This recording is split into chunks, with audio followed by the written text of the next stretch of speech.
Утре истекува рокот за поднесување на барања за легализација на дивоградби. Сите земјоделци, фармери и оние кои што имаат изградено бесправно помошни објекти или објекти за обработка на примарното земјоделско производство пред 3 март 2011 година да поднесат барање за легализација, апелираше денеска Ванчо Костадиновски, заменик министер за земјоделство, шумарство и водостопанство. На иницијатива на сите здруженија на земјоделците, посебно на Асоциацијата на земјоделци, евидентирани се некаде околу 40.000 фарми кои што се лоцирани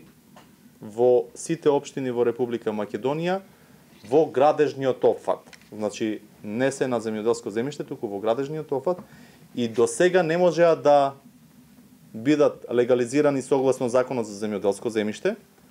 туку на нивно барање, на средбите кои што ги имавме кај председателот Никола Груевски, се одлучи да Министерството заедно со Министерството за земјоделство, заедно со Министерството за транспорт да го подготват ова решение и да во Законот за легализација на диво изградени објекти се препознае членот 4 од Законот за земјоделско земјиште, каде што се дефинирани објектите за примарно земјоделско производство, а пред се најголемиот број од нив се фармерите, фармите, шталите, во кои што се одгледува стока.